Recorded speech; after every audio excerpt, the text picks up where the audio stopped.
Hey, hello everyone. Well, we had a little bit of technical difficulty. The link just shut itself, so we had to create a brand new link. So I apologize for being a couple minutes late, but we might get a lot of people watching because we actually had to just broadcast it on Facebook because a lot of people now did not have the link. That's what happens with technology. Sometimes it doesn't work. Welcome to the Women Talk online event. My name is Bridget Lessardiel, and I am your host for the evening. And I am also the founder of Women Talk and absolutely love what I do. I love women sharing stories. And one of my favorite parts of women sharing stories is when they share a story for the very first time in their lives. And that brings me such great joy. And guess what? We have not one, but two newbies tonight. So this is absolutely fantastic. It will be a great show. And also tonight, we are launching our brand new pre-recorded segments. Which means that if you have a motivational talk or a historian talk that you didn't really want to do live, but you would create a video, there you go. You can do it. Go to womentalk.ca/apply, and there you will see your options for the historian talk, the motivational talk, and you can do it live or pre-recorded. So now we are playing catch up. So without any delay, I'm going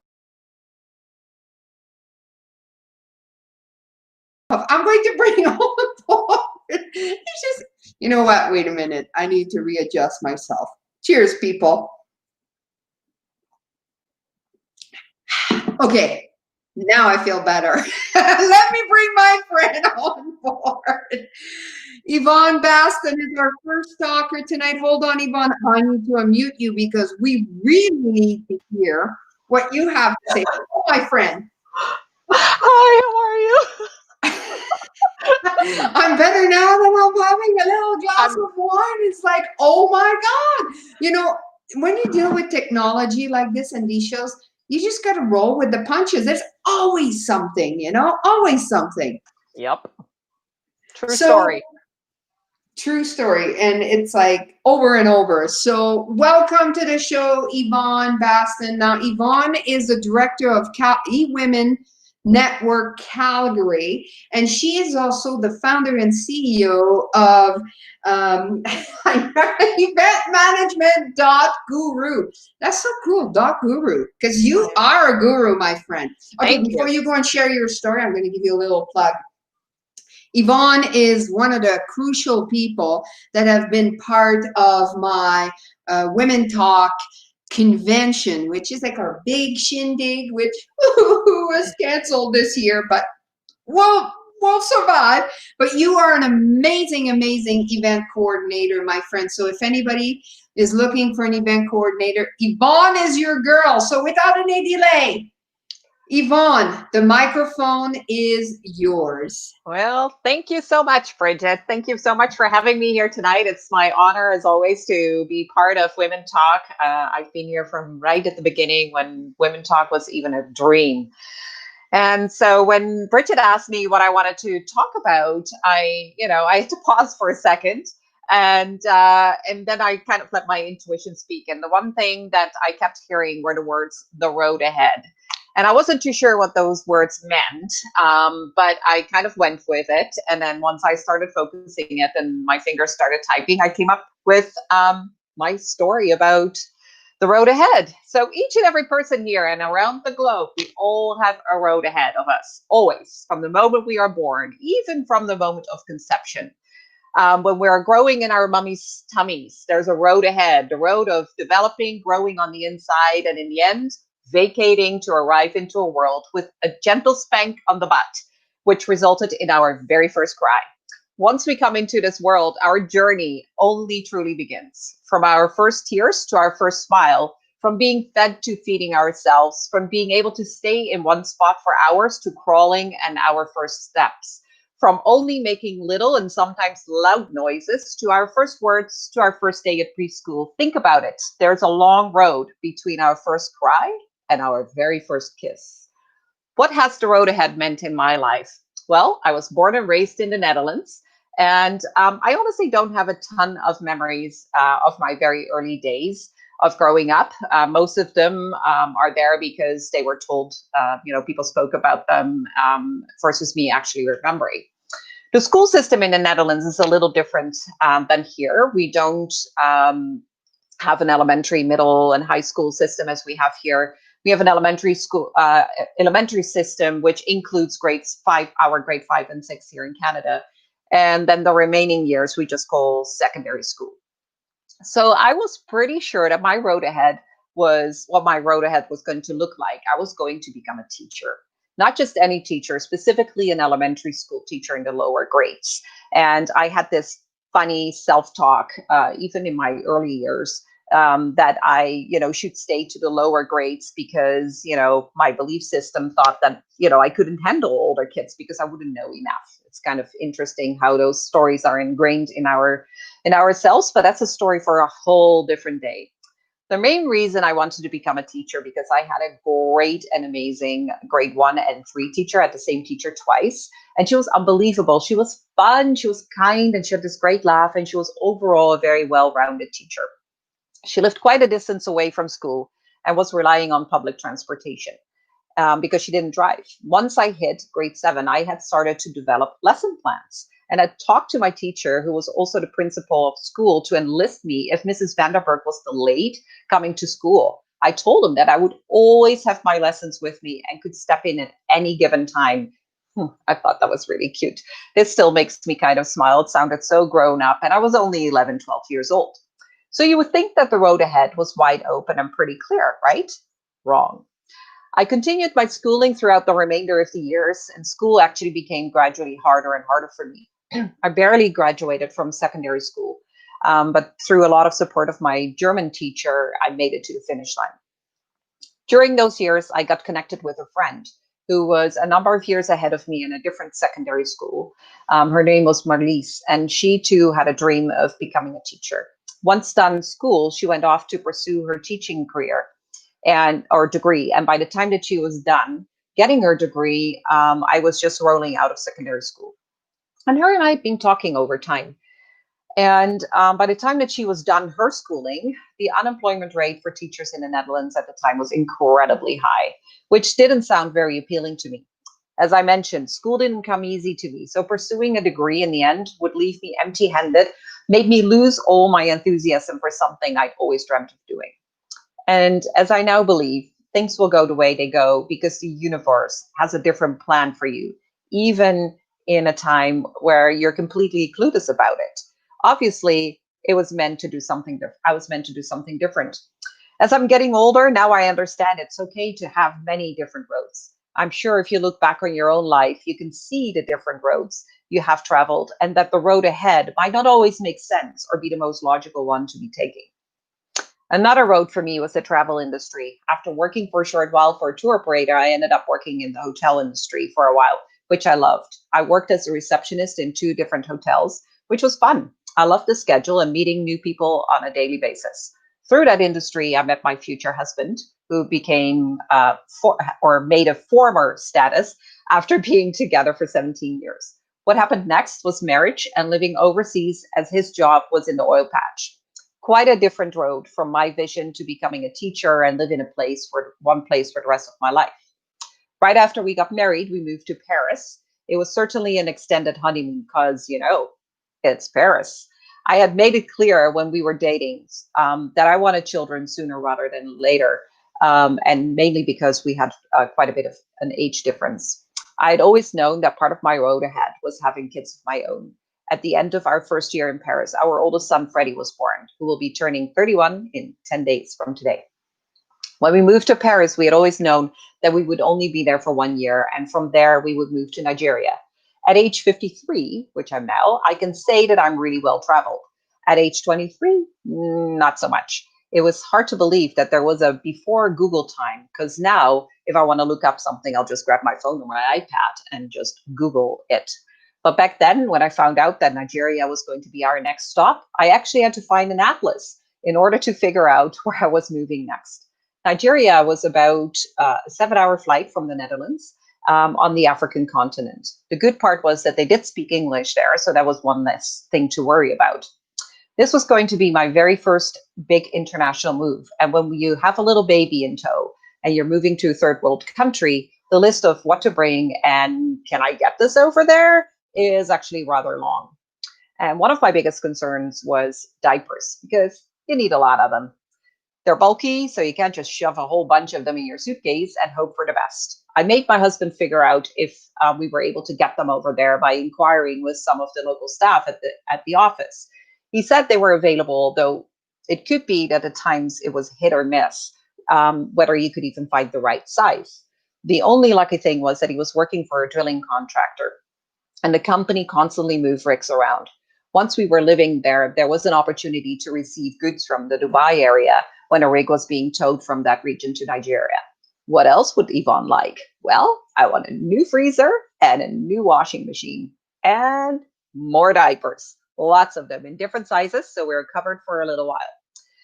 When you're being posted overseas, you can live somewhere, usually anywhere from 2 to 4 years. Once we were into our third year in Nigeria, we started to understand that we would probably transfer towards the end of that year. Where would the road lead us? Who knows? Because it takes time for a company to figure out where to place you if you're no longer going to be where you were.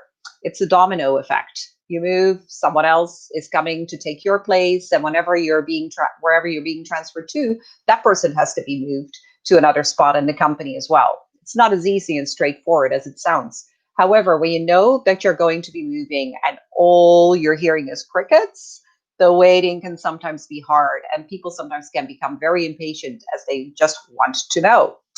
After a long wait, we finally found out that he was going to work at a project outside Rotterdam in the Netherlands, back to the homeland. I was okay with it, not super excited, because, oh man, sounded a lot more fun and exotic than going back home. You can pretty much send me anywhere where there are palm trees, with a few exceptions. There was a time in the oil field that you could pretty much ask for any kind of transfer. The sky was really the limit. However, that was no longer the case during those years. So in the end, beggars could not be choosers. He had a job. We moved into a furnished home in a small town outside Rotterdam. It had a pond in the backyard. I had asked the gentleman who was managing the house for the owners if something protective could be done about the pond, as I was arriving with 2 young children. The main reason that I was concerned about the pond was because I had a nephew who drowned when he was 2.5 years old. That was still a memory that was fresh in my mind, even though it happened years prior. The man said that he would see what he could do. In the end, he had put some netting over top and called it good. I was really careful about letting the kids out in the backyard by themselves. One afternoon, as my youngest one was napping, my oldest one was playing by himself in the backyard. I was on the phone with my mom. At one point, I looked over, and here's my oldest son standing by the back door, drenched from tip to toe, with the green plants from the pond hanging on his head. I asked, "Did you fall in the pond?" He fervently shook his head. "No, mommy." "Are you sure?" "Yes, mommy." That was the last time he was allowed in the backyard without me physically there to supervise. Once we arrived back in the Netherlands, we moved 3 times in 2.5 years before heading to Norway. Now that was something I could get excited about. A wonderful turn in the road. As any move, it was quite a bit of work to get a whole household put into storage, deciding what personal items to bring, cancel subscriptions, phone lines, cancel the house we were renting. The list was long. On top of that, both my youngest son and I got really sick, a nasty flu bug of some sort. I couldn't even see straight. I was so sick. Told my doctor to give me anything, just give me drugs. Because, oh yeah, did I tell you that from the moment I found out till the day that we were moving was a 2-week time frame? If it wasn't for one of my best friends at the time, I'd still be packing. After arriving at the Stavanger airport, I pushed both children in the cart with 11 pieces of luggage through customs and told him, "Here, you can have it all." I felt so miserable. Norway was beautiful. The people were lovely, nature was gorgeous. And then he came home one night from work. He said, "You're not going to like what I have to say," which was code for "we are moving." This was after having lived in Stavanger for 3.5 months. 2 weeks later, we moved back to the Netherlands, which ended up being a stint of 1 year. This was the year, though, where my oldest son came home after his first day of school saying, "Mom, I want to play ice hockey." I barely even knew that this was an actual sport. That's how popular it is in the Netherlands. So, what are the odds that my son sits down on his first day of school next to the kid, the only kid in the school playing ice hockey? And on top of that, the kid's dad was the coach of the team. Needless to say, my incredibly strong willed son was going to play ice hockey. This was way before we even knew that we would be moving to Canada. He played hockey, loved it, and would pick it up again once he came here. Suddenly, life started to become interesting again because the next possible road ahead was going to be Singapore. That was a true OMG moment for me. I was so excited. I could hardly contain myself. Back to the tropics. I'm pretty sure that palm tree is my middle name. Back to shorts and t-shirts and flip-flops. Back to one of the most amazing airport hubs where one can fly to other wonderful destinations in a much shorter time than doing same trips from Europe or North America. Getting ready for this move was fun. It was light and relatively easy. By now, I was used to the fact that anything that had to do with the move rested on my shoulders, as my husband would jump on the plane while I was doing everything else.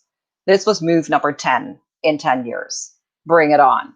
Life in Singapore was great. We had a cute apartment on a compound with a pool. There was a Dutch school and a Dutch club where my boys immediately became part of the swimming team. My boys raked in a lot of medals during those 2 years. They were good at any kind of sport, which pleased their dad, who was a big sports nut. We met some incredible people while we lived there. We made some wonderful trips, and the weather was just the way I liked it. As I mentioned earlier, there was a significant age difference between my husband and I, 24 years to be exact. The only reason why I'm sharing this is that we knew from a very early stage in our life together that his career was not infinite. We knew that at one time there would come an end to it. We knew it would happen when our kids would still be relatively young. Early on in our stay in Singapore, we decided to immigrate to Canada. And once there, he'd become a consultant. After 2 years of arduous paperwork, we made it and were considered landed immigrants to this wonderful country. Since Canada was going to be our permanent place to live, and once the kids were all settled in, now it was time for me to figure out what I wanted to do with my life. Because all my previous postings when we were living overseas, all the work permits were just for my then husband, so I was not allowed to work. So I did, a lot of different things over all the years that I lived in the different places. I've done, a lot of charity work, to helping Dutch parents adopt unadoptable Nigerian babies, to running the children's party committee at the Dutch club in Singapore. It was all fun and it made me feel useful. Once we got settled in Cochrane, it was time for me to find my new road. What was my new road ahead going to look like? It started with volunteering at the kids' schools, to being the volunteer coordinator, to becoming a teacher aide and the chair of the fundraising committee. That road got me settled into Canadian life, finding new friends, understanding my new environment, as Canada was going to be our forever home. Knowing that I wanted more and needed another change, I was introduced to my longtime friend, Lenny Donaldson, who owns a company called Engaged Educators, formerly known as Beacon Literacy. We worked side by side for 14 years when I knew another road was waiting for me. With Lenny's blessing, I became a coach for women entrepreneurs. I hosted masterminds, and through many twists and turns, ended up with my own event management company, eventmanagement.guru, which Bridget helped me actually birth while we were going for breakfast together. So my deep gratitude for that, Bridget. I want to close with this. A valuable lesson I've learned is to not get hung up on what my road ahead should look like. It changes all the time. It has detours. There are beautiful vistas around some of the corners and some ugly storms that flew in unexpectedly. No matter what the circumstances, there is always a road ahead. Thank you.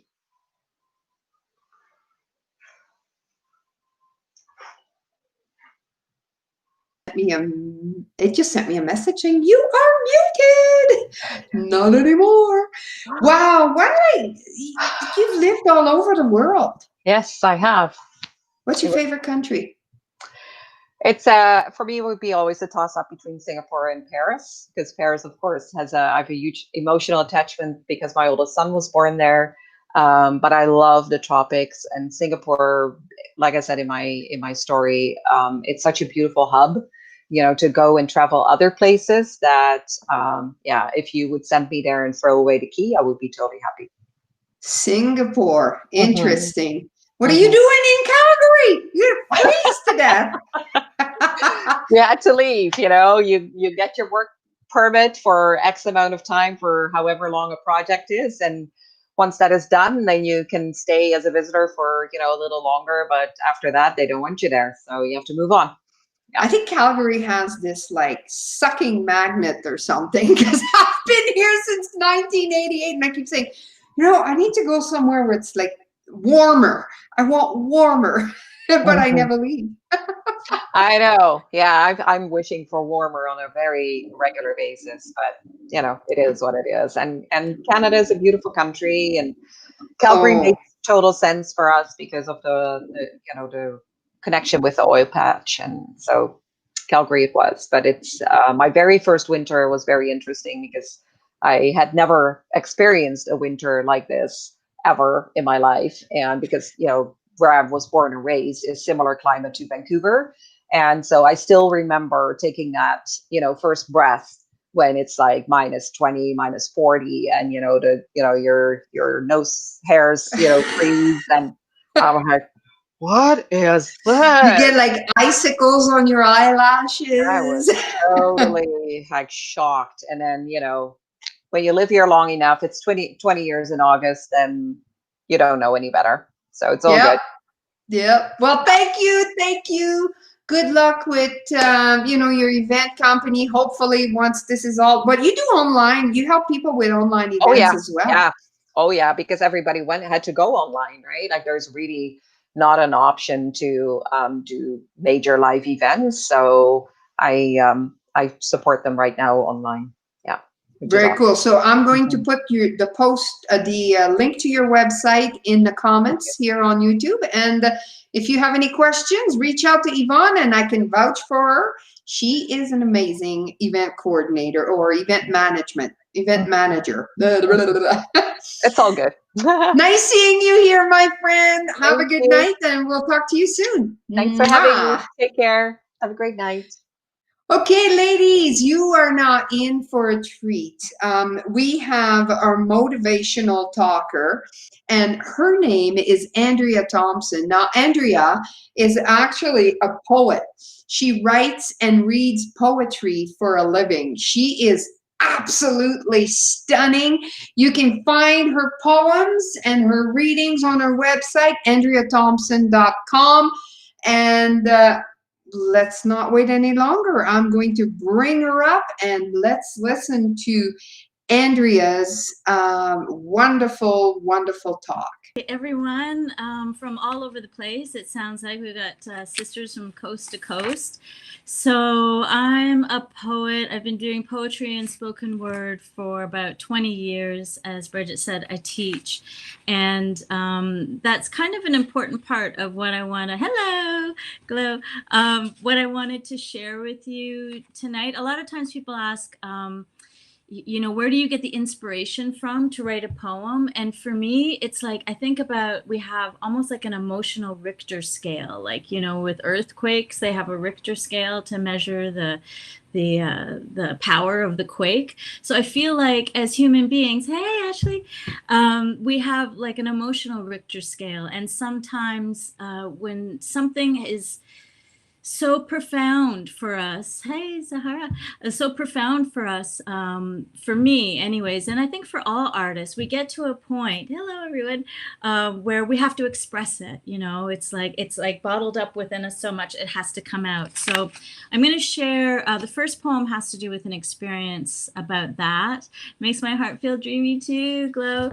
And this is something that I wrote right after the riots, and you know, I'd been writing about everything that was going on in the lockdown and how profound an experience it was really for people. Like our whole ways of life were shaken and our senses of security were suddenly shaken. And it feels like just when we started to get comfortable kind of as a global, you know, a global humanity, things just started to shake up again. So when the riots happened, I found it super disturbing. And this poem took place just the day after the riots had ended. So this is June 2nd, 2020, and it's called Denouement. And Bridge, you'll relate to this because it's the night of a storm here in Toronto. So it goes like this. Tonight in Toronto, a sudden cold wind blows. Ominous thunder roars, clouds cut open, and hail like rapid fire bullets begin to pelt the earth. I am frightened by the violence, fall to my knees, praying this display of God's power will humble humanity. Am thankful for the water that will douse the fires lit by my brothers and sisters down south, gone wild with fear and ravaged anger. From watching that clip all the way through to the end, from hearing poor George call out for his mother and take his last breath, under the weight of a lost and merciless man. We are all full of storm clouds now. We are all thunder and rumble and rage and raining down of icy shards. We act out like angry children, thrash like wounded animals. God, please give us a moment to catch our breaths, to crawl, limping under the front porch for respite, for safety, for shelter. Please rain down your grace and let us heal, let us heal, let us heal. Okay, so that's the first one. Hey, thanks, Rich. Okay, so that's the first one. The second one, I just decided I was going to do this one to relate to the idea of storytelling. So I'm a teacher, and I help people open up themselves and have the courage to speak their truths and speak it passionately. And that's hard for people, you know, to write in front of strangers and then share all their words. So I wrote this poem. I thought about all of the pep talks I give to my students. I teach all ages. I teach adults. I go into high schools. And especially with high school kids, I'm asking a lot for them, you know, to like reveal their inner selves and share themselves in front of their peers. You know, it's like I wouldn't have done it when I was their age. So I have to push them to these really uncomfortable territories and make it seem like it's normal. I trick them. I'm very tricky. But anyway, so I have this poem that I wrote to kind of celebrate the reasons why it's important to tell our stories. And it's a pep talk, really, for my students and myself. It's called Free Write Manifesto. That's something that we do often in all my classes. I set a timer and I say write, and I say don't think and don't edit and don't let that part that comes into your mind and tells you you're doing it wrong have any sway over the situation, and just let your heart and your mind and your soul spill forth onto the page and see what happens and take it from there. So this is called Free Write Manifesto. Write like there's a gun to your head. Write like your life depends on it. Write like writing is water and you are on fire because you are. Write like standing up for yourself, like having your own back. Write like what you think, what you feel matters, because it does. Write like your words can save the world, because they can.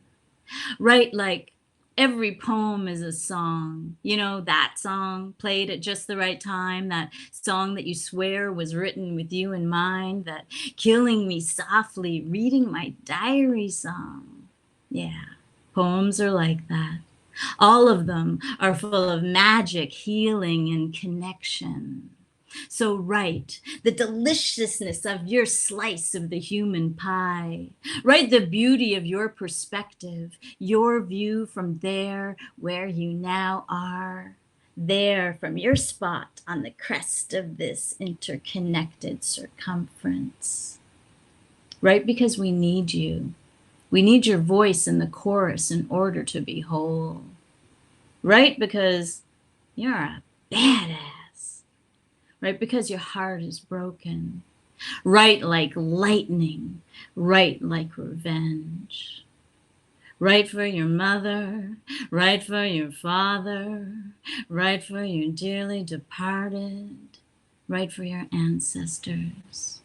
Right to stop yourself from punching a hole in the wall, right to stop cutting your arms, right like a howl into silence, right like you are precious because you are, right like you know you are already whole, right like writing is water and you are a river, right like a lighthouse, right like your future self, right like coming home.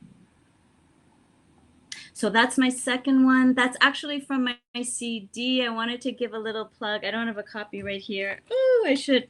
Anyways, my CD is called Soul Orations, and it's under my name, Andrea Thompson. It's on iTunes and Spotify and all that stuff. And it's got some really great music to it. So if you wanted to hear it again, you can check it out there and stream it and all that stuff. Wasn't she just incredible? What an incredible poet she is. I just love listening to Andrea all the time. She is just so amazing. Hold on a second. I have some feedback issues here. There we are. I've corrected it. Yeah, so that was Andrea Thompson. She is a poet and just absolutely amazing. I will be posting her link in the chat room here, but we are moving on to our second talker of the evening. And this wonderful lady is the creator of simplyyummy123.com. And I'm going to bring her up now. Yes, hello, Despina. How are you? Poet and just absolutely amazing. I will be posting her link in the chat room here, but we Despina, can you? Oh, you're listening to YouTube. Evening, and this wonderful lady is the creator of simplyyummy123.com. And I'm going to bring her up now. Yes. Hello, Despina. How are you? Hi, I'm well, thanks. How are you?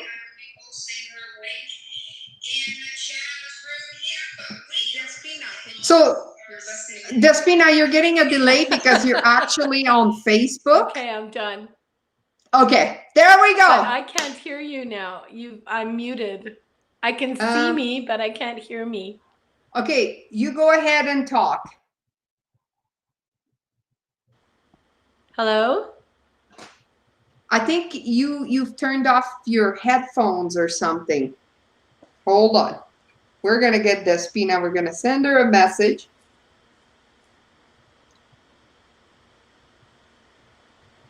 You know, you're actually on Facebook. Okay, I'm done. Okay, there we go. I can't hear you now. I'm muted. I can see me, but I can't hear me. Okay, you go ahead and talk. Okay. Okay, so I will just start off my little talk here. My name, as you just heard, is Despina, and I would like to share with you my food odyssey over the last 60 years. I know, long time, and how it has affected my life and my diet. I come from a culturally diverse background, and various members of my extended family enjoyed sharing their traditional dishes with us. When we visited relatives, the kitchen table was where the party began, was enjoyed, and ended. We took hours to enjoy the food and the company. I savored dishes from various regions of Greece, Turkey, Iran, Italy, Lebanon, Armenia, China, Scotland, Denmark, France, French Canadian cooking, and Canadian English and Irish fare. This enriched my palate and prepared me for a lifetime of passion for food, the history, and the flavors. My two grandmothers' love of cooking was instilled in me at a very young age when I helped them in the kitchen, mostly by being the taste tester. What puzzled everyone in my family, though, was that I was such a scrawny, sickly child with deep, dark circles under my big eyes, and I had a bloated belly. I kind of looked like an olive stuck with 4 toothpicks. And with all the delicious food I was fed, and I ate it all, I had quite the appetite. They would say I had a hollow leg. It was a mystery why I looked so malnourished. It would be decades before the answer was known.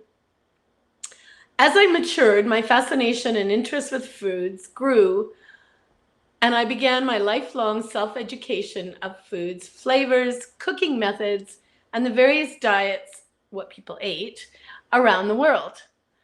I left home at 21, still had the olive stuck with toothpicks look, which I don't have anymore, and I was ready, and I wanted to prove to my parents I was grown up. Life lesson number 1, learned almost immediately. Food was better and way more plentiful at home. With a very small food budget, I ate a mostly vegetarian diet. Vegetables were pretty cheap back then. With pasta, a lot of rice, because it's cheap, and a little bread to round off the meal.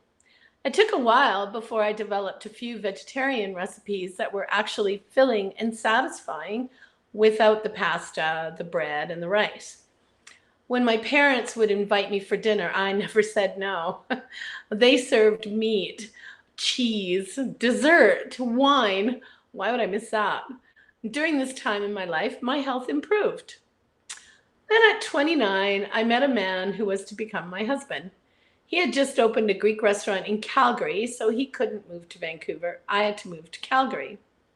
And I'm kind of glad I did. Now, I don't know if it was the change in climate, the altitude, the man, or the fact that I gorged on spanakopita, saganaki, and calamari, and creme caramel at the restaurant. But I suspect the latter. After about 8 months, I became very ill every time I ate. My health took a downturn. I started to gain weight for the first time in my life. No more stick figure. But not much, but it was significant to notice because I was gaining weight even when I wasn't digesting any of the food I was eating. After numerous doctor's visits and tests, I was told I was allergic to dairy. My reaction was, what?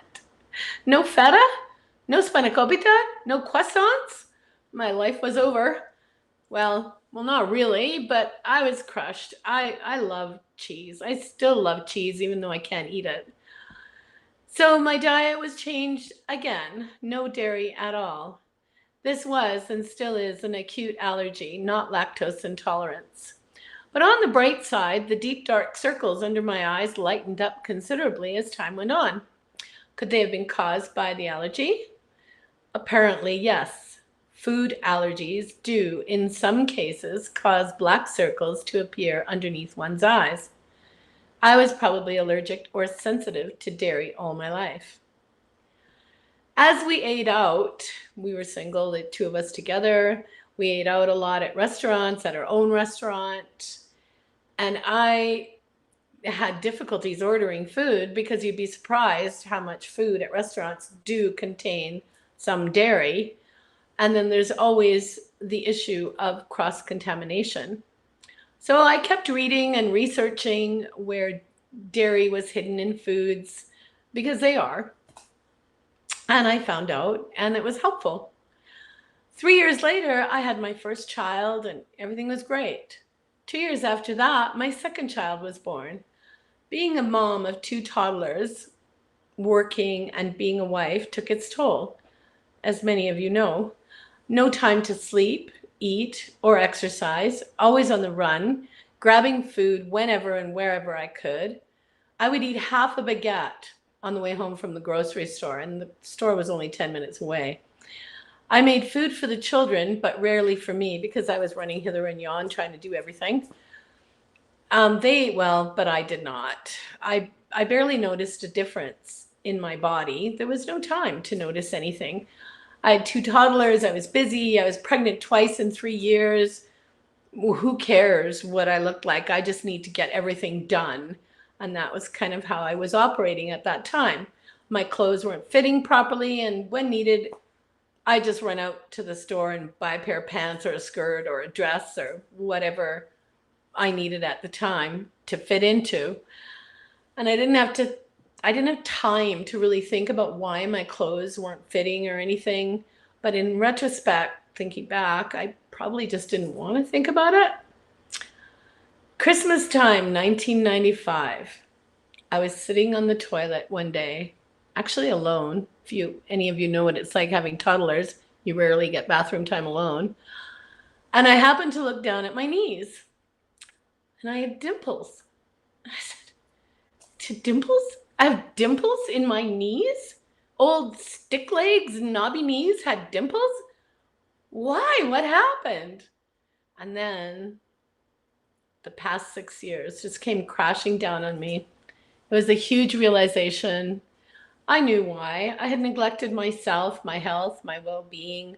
I had relied on my past, a lifetime of being skinny, having reasonably healthy food choices, not gaining much weight during the pregnancies.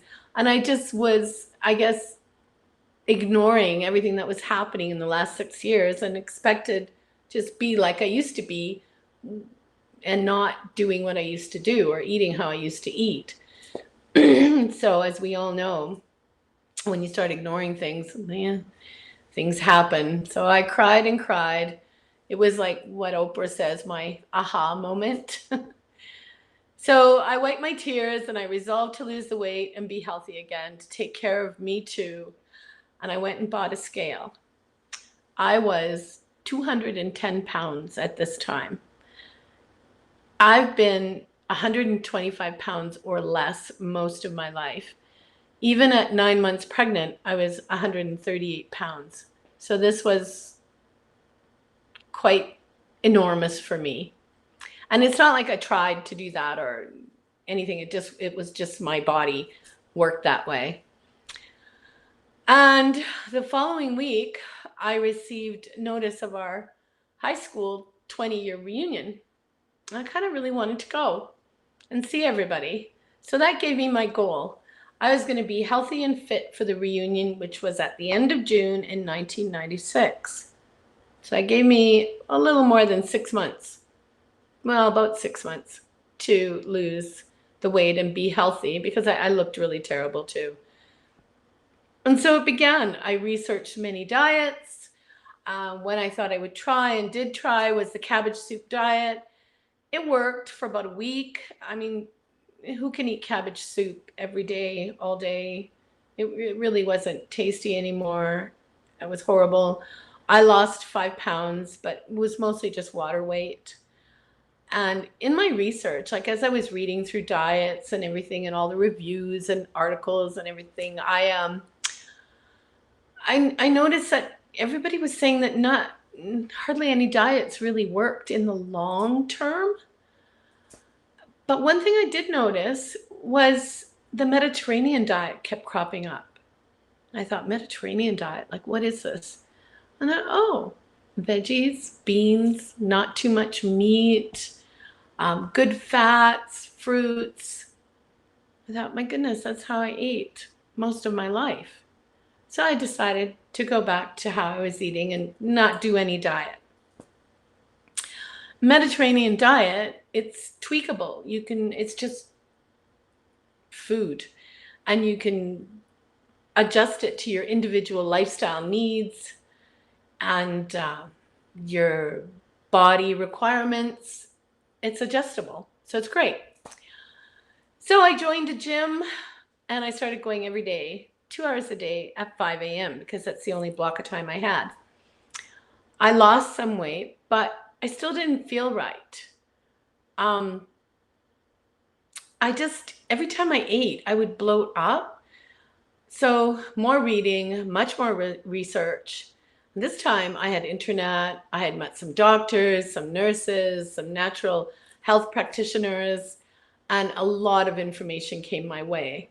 So I took all this research to my doctor, and together, through a couple of appointments, we made a guess at a diagnosis of celiac disease. Considering that I had a sickly childhood, a bloated belly, and a whole bunch of other symptoms that matched celiac. So after extensive testing, which wasn't fun, the verdict was in fact celiac disease. So great, I can't have dairy, and now I can't have bread either. In 1996, there wasn't the selection of gluten-free products there are now. There were no gluten-free crackers, no gluten-free pasta, no gluten-free bread. All they had were those, those kind of rice cake things, and I personally, yuck. So I had to make another dietary change because gluten's in a lot of things. You'd be surprised. But by the end of June, the high school reunion, I was down to 150 pounds. I began sleeping better. I cut out the daily gym at 5 a.m. because it was exhausting, but I still went to the gym about 4 times a week. I ate healthy meals that I cooked at home, no more eating at the restaurant. And I made time to eat with my children. And by now they were a little older, not much, but a little older. And they were eating everything. So I would make a meal for all of us. For the next 10 years, I fluctuated between 140 and 150 pounds, which is okay, not bad, but not the optimal weight for my body structure and my health. I kept exercising, but not always at the gym. I took the kids hiking, we walked, we swam, we did yoga, we danced at home. Everything was okay.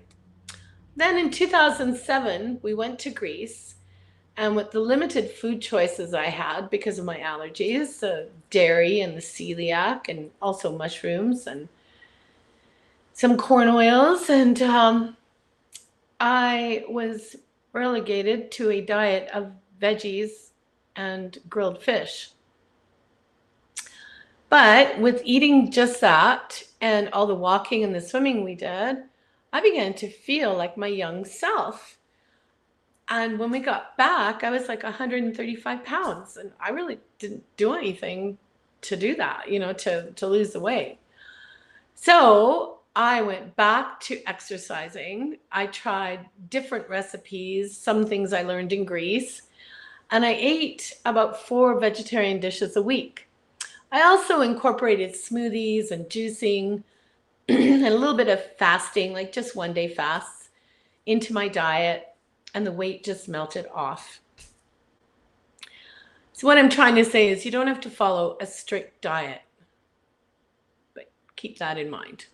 In 2008, divorce developed in my life, and at the same time, I received a serious health diagnosis. They discovered a congenital heart defect. I was 25 pounds, fairly healthy, and because I was in such good shape, I survived the surgery when the doctors weren't sure if I would or not. I continued to eat well, took some vitamins, was not on any medication at all. I found new ways to pair flavors and foods, and cooking and health just became a real passion. And I even wrote a cookbook. Here it is. Oh, and by the way, I survived the divorce as well. I remained at 125 pounds. That is my ideal weight, 125 to 130. Not because of the looks or anything, but just because of my health and my body structure. And then in October of 2016, another more serious health diagnosis, which was due to the previous surgery. By the end of 2017, after many tests, some hospitalizations, and a lot of medications, which just made me so sick, and doctors didn't think I would survive. But I did, again, but barely. It's been a hard slog. Since October 2016, I have struggled with my health. It has been difficult, sometimes impossible, to eat healthy. I had no energy. Sometimes I was literally like disabled. It's all I could do to just get up from the bed and go to the sofa and lie there all day and go to the bathroom. Kind of took a lot of effort, make a cup of tea, and that was about it. So that really I just changed was your not life. capable of doing all the healthy meals that I used to do. But last year I started improving, and I started slowly eating healthier and healthier. And it's taken me 2 years since my last surgery to get most of my energy back. Yesterday, I received a call and a clean bill of health from my cardiologist. She said she was surprised and happy to see that I was doing so well. Surprised? Like, why were you surprised? What's up? So she said, yeah, most people with your condition either don't make it or are disabled and definitely are on medication for the rest of their short life. So, oh, okay. So I have another chance.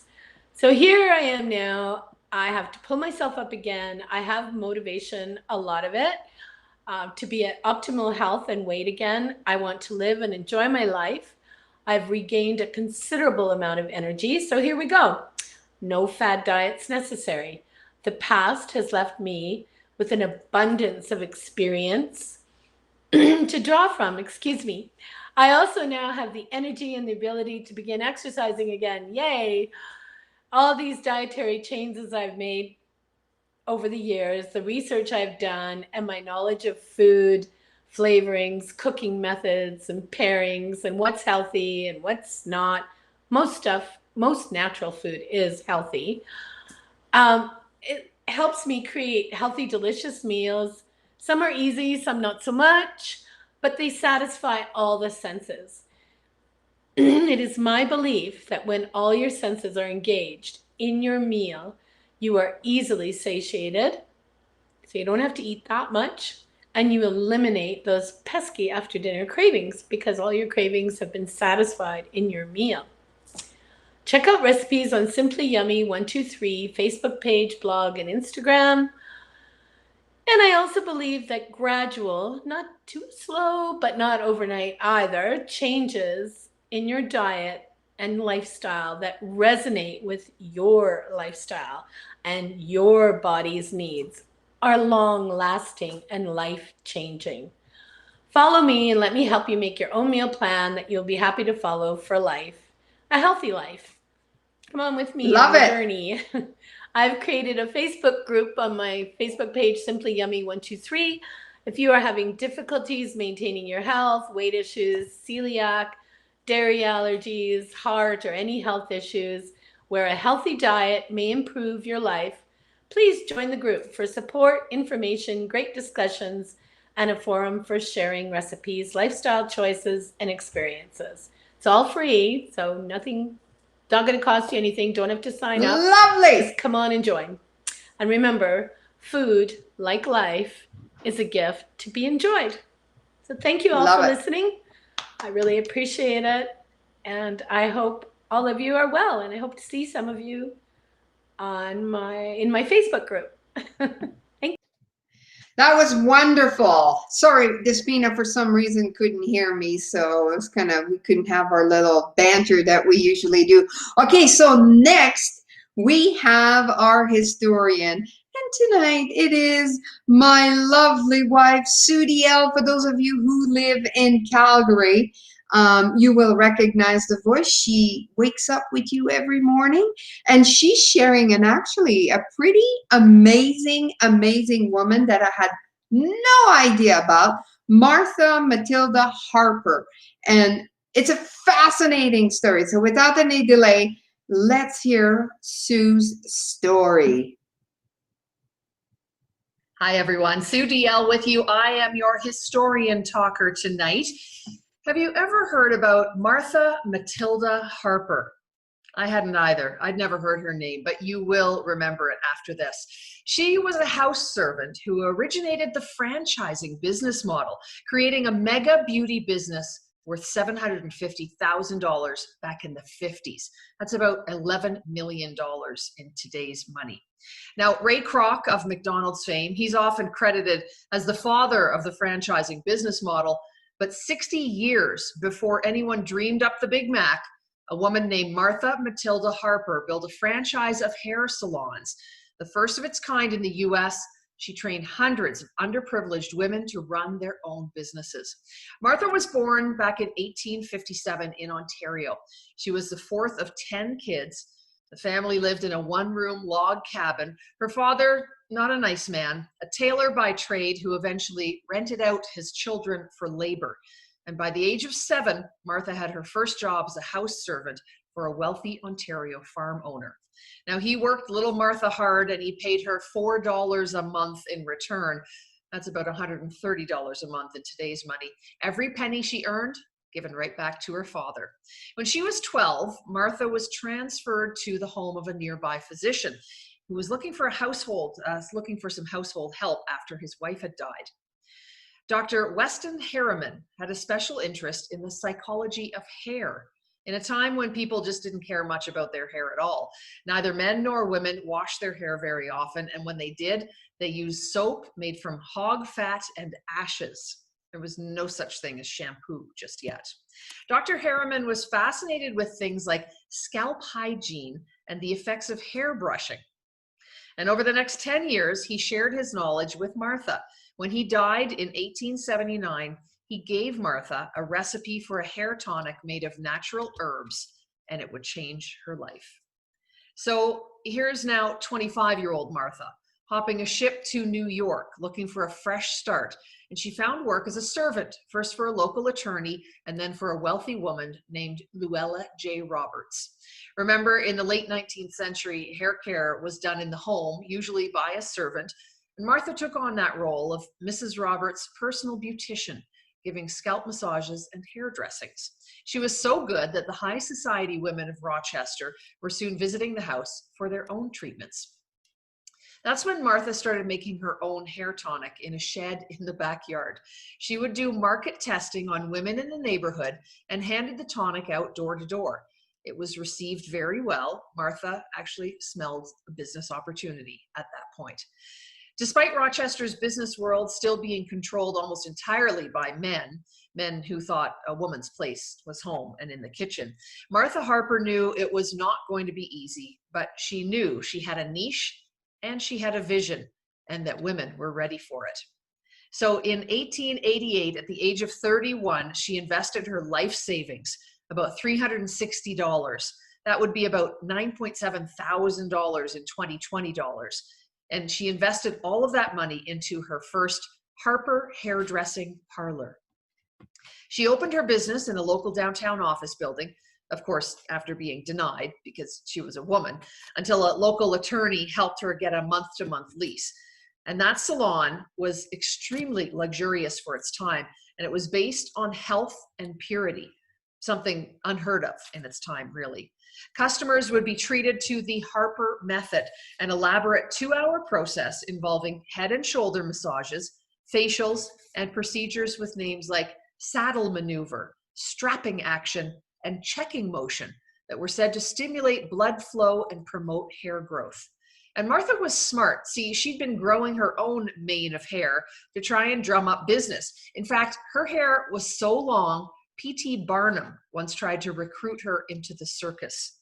Well, business was slow for Martha at first because women didn't really understand going to the salon. And that's when Martha realized she'd have to change the behavior and the thinking of her clients. She was smart, and she caught a break when the music teacher, who was next door to her business, mentioned that he didn't have a waiting room. So Martha, smartly, invited the women into her salon to wait for their kids who were getting piano lessons next door. And in the meantime, she gave them hair treatments as they waited. Martha took her profits and invented, yes, this is Martha, she invented the first reclining shampoo chair and that special sink with the cutout for your neck. That, and both of those, were Martha Harper's inventions.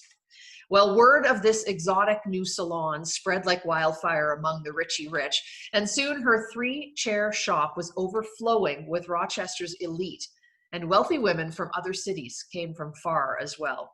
Again, Martha's brilliance was ahead of its time. She wanted to expand, but she made sure first to find female salon operators that she could trust, women from the same background as her, lower-class servants, and maids who had ambition but no money, and she called them Harperites. They were put through intense training to ensure that they all followed the same business model. And in fact, Martha created the first beauty school when the ladies learned her Harper methods. To own her own franchise, a Harperite would have to pay a fee paid back as a loan over time and agree to only stock Harper products, brushes, tonics, chairs, and sinks. Martha handpicked each location and she controlled all the signage and all the advertising. In 1891, Martha opened her second location, considered to be the first retail franchise in the United States, in Buffalo, New York. Locations in Detroit, Chicago, San Francisco, and Baltimore soon followed, each run by a Harperite. The business model was so successful that by 1914, Martha had opened 134 franchises in 128 cities across the US, Canada, and Europe. It was enough to earn her a spot as the only female member of the Rochester Chamber of Commerce. So by now, Martha was a wealthy woman. She married in 1920 at the ripe old age of 63, tying the knot with a 39-year-old Army colonel. Yes, she was his sugar mama. The Cultural Revolution of the 1920s saw flappers who loved makeup, lipstick, and new inventions like the curling iron and hair dyes. And through it all, Martha kept on inventing and focused on all natural products. Well, she expanded from 175 shops to 350 shops from 1920 to 21. So in 1 year, she expanded her services to men as well. And she also started selling her products in department stores. During the Depression, Martha did not bow to pressure. She kept her premium prices in place and she focused on high-end quality service. Sadly, in the early 1930s, Martha was old and she had dementia. So she stepped down as president and passed the reins to her young stud muffin husband. He didn't get it though. And by 1956, he had run the company into the ground and sold what was left of it. It was eventually bought by an ex-Harperite in 1972, but nobody could duplicate Martha and her brilliance, and eventually it just disappeared. By the time she died at the age of 93 in 1950, Martha had grown her business into a 500 salon empire. She serviced the who's who of the United States like Woodrow Wilson, Susan B. Anthony, Jacqueline Kennedy, the Vanderbilts, the Fords, and the DuPonts. Her estate was worth $750,000, or about $11 million today. Her obituary in the New York Times called her a pioneer in the beauty business. Martha Harper was a true trailblazer, and she did it at a time when women were meant to be silent and obedient. Not so much in her case. You hadn't before, but you've heard her name now. A servant who originated the franchising business model and single-handedly created a mega million-dollar hair salon industry. Remember this name, Martha Matilda Harper.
Can you hear me?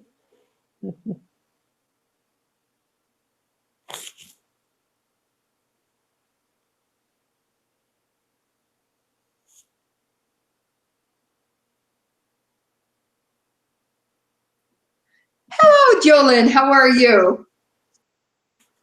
I'm good. I'm good. How are you Wasn't doing? that an amazing story? Yeah, was it's so awesome. amazing. There are so many women that have made, incredible things in this world, and we've never even heard of them. In essence, she was one of the very first women to create franchise. It's pretty amazing. So you, Wow. my friend Jolyn Yeah. Hawkins, have a pretty amazing story yourself. You have been going through so many changes in your life. It's incredible.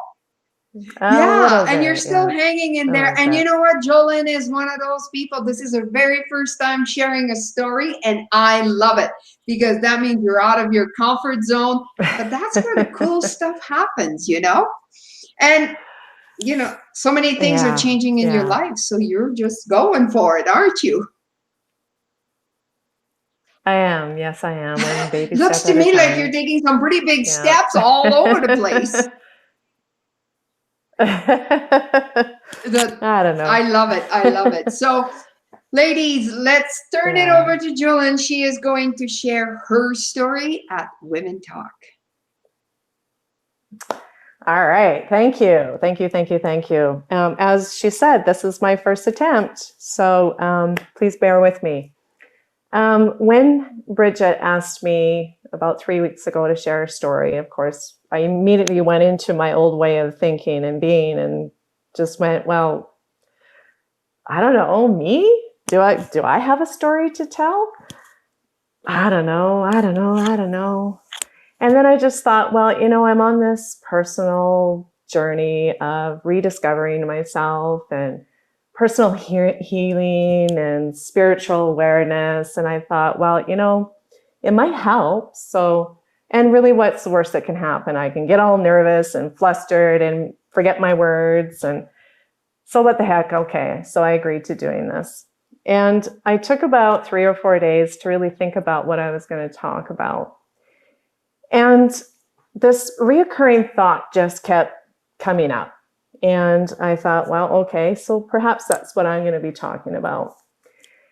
So I thought about it a little bit, and I realized that this is really just more of a tribute to Women Talk and a great big thank you for being there for me in a moment in my life where it's just not very comfortable.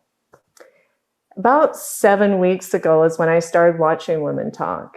And I was just so thankful that, obviously because of COVID, the only option we had was to watch online. So I was really thankful that it was available online. And hearing all the ladies speak and share their stories was just really inspirational and helping me in my little journey that I've been on. So a little bit about me. Early 2020, I was dealt a very devastating card that I didn't want. And then March happened, it was COVID, and then I lost my job to COVID as well. They eliminated my position, so I didn't have an opportunity to go back to work. And so here I am now with these 3 cards that I've been dealt that I really don't want and I'm not prepared for. And I just realized that very early on that for the first 53 years of my life, it just wasn't really working for me. Yes, I learned a lot, but I just knew that I didn't want to be that same person. I didn't want to think that same way. And I certainly don't want to take it into all of that into the next phase of my life. And I thought, well, okay, I'm going to commit right there that I'm going to be my healer and I am going to take care of me. And the only problem with that is I quickly realized that I don't know who I am. I really don't know me. And here I am committing to myself to be my healer and to be my best friend and help me through all my struggles, but I don't know me. And because of COVID, I didn't have the resources or the opportunities to go and get some therapy every day. I knew I was committed. I knew I wanted to do this. a few years ago, or several years ago, I attended a course that offered this advice that when you're struggling inside and you have issues or questions, or you're just not feeling good about something, just take it all to the mirror. Just take it all to the mirror. And when you're looking in the mirror, make sure you're staring at your eyes and don't look away. And you ask all those questions and you stay looking in the mirror until you get all the answers you need, or until you finish saying everything that you need to say. So I thought, well, what the heck, I'll give it a go. So I'll try it. So I did. And I don't know when the last time was that I actually looked in the mirror like that. And I just didn't like the woman that was looking back at me. I didn't recognize her. And then I was looking at my eyes, and I just looked away, and then I walked away because I couldn't handle all that sadness coming at me, looking at me. So now I'm like, oh, what the heck? What am I going to do? I knew I was committed. I knew I wanted to help myself. But how? I couldn't do this on my own. So I just kept going back to the mirror. And every time I went to the mirror, I stayed a little bit longer, but I didn't know what I was going to do. Then I had this experience that around the same time that literally I dropped to my knees, collapsed. And the only thing that I could do was just open up my mouth and speak to who I hope was God and ask him for help. And then at that moment, I was just like, well, is he going to listen to me? I haven't spoken to him in like years and years. And I mean, I was raised a Mormon, so I knew I had some kind of knowledge of God and prayer, but I had to do something. I needed some help immediately. And so I just started talking to God. And he quickly actually relieved all the pressure I was feeling and helped me, and literally helped me get back up again and sit back down on my chair. And I just couldn't believe that I actually do have a relationship with God, and that he listened to me and helped me out. Now, I also call him my higher power or the universe. It's all the same to me. But through his grace and his love, he actually just kind of helped me to just see me and to love me and appreciate me for the person that I am, and to be able to just heal myself and be able to just go through everything that I need to. And then, here's these Women Talk events. And I look forward to every Wednesday because it was an hour and a half where I could actually just be out of my own head and just listen to all the stories and the inspiration that these women were relating to me and helping me on my journey. And I just, I remember two women specifically. And the first woman, her name is Reverend Cheryl, and she's a woman who speaks to spirit beings and is an intuitive empath. And at the end of her talk, she was talking back and forth with Bridget a little bit. And then she just kind of randomly goes, oh, and by the way, we must always thank the dark moments, for it's in the dark moments that we really get to know ourselves and that we really get to see what we're made of. And I was just like, what? Was that directed at me? Was that message for me? Because it really felt like it. I mean, obviously there was lots of women watching the event that night, but I just really felt like in that moment that message was for me.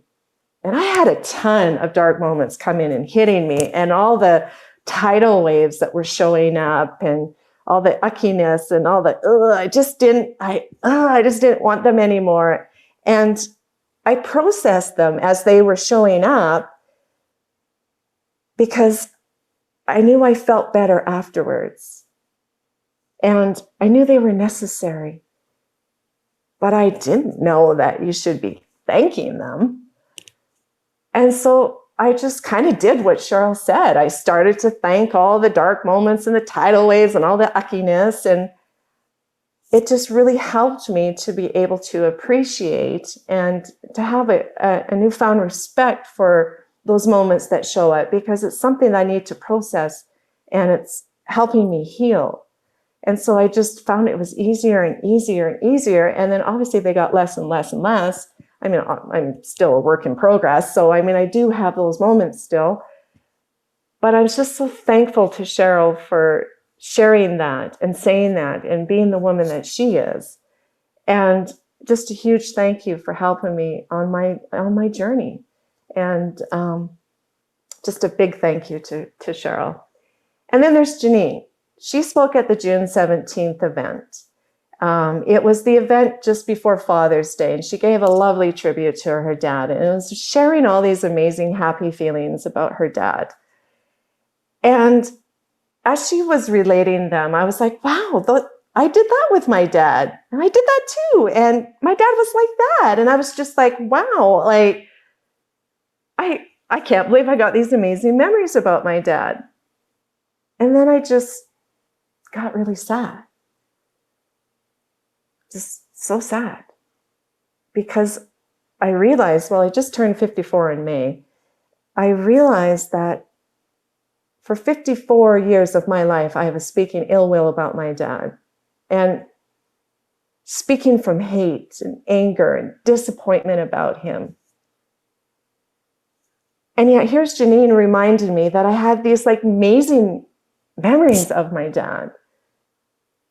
I knew after that event that I had to just kind of take some time and be with myself and to remember the good things about my dad. And then I committed right at that time to just pick up all of that anger and all of that hurt and hate. I decided right at that minute to just release it all from my body and put it in the past where it all belongs. And then I just got this incredible feeling come over me. It was like freedom, just this opening and this like clearing within my body. It felt amazing. And so I want to say thank you to Janine for sharing her stories about her dad and reminding me that I had some pretty good memories about my dad too. And I didn't know that I had to process my dad. I didn't know I had to let go of all those feelings, and I wasn't thinking about him. So then I just was so thankful that I was just free again and felt free from all that constraint and crap I was hanging on to. So thank you, Janine, for sharing your story and helping me on my journey. And really, thank you to all of the women who speak at Women Talk, and for Bridget for putting on this amazing thing for all of us. You just never know what your story or your words can do for somebody else and how it can impact their lives, how it can help them, and in some ways save their lives. I'm just so thankful for where I'm at today. And I am, like I said, a work in progress, but I am on a much better road and path than I have been on. And I just want to say again, thank you to Bridget and Women Talk, and for all of you. And for this opportunity, it's been a lot of fun. So, just thank you. That's all I want to say is just thank you. That was fantastic. That was Here's freaking a cheer scary. to you. You, my friend, did amazing. Absolutely. You know what? Let me tell you something. You're a natural. I don't know about that. It was really, really. Come on, you guys. Isn't she a natural? That was so thank you. nice listening to you. Like Thank you. And thank you for being so vulnerable and sharing your story. And, it's women like you that help so many other women. Because often when we're in the dumpster, we think we're alone, and then somebody comes and shares a thought like you did tonight, and it's just like, oh, so thank you. Thank you. It was awesome. Thank you. You're amazing. Thank you for sharing your journey. Thank you.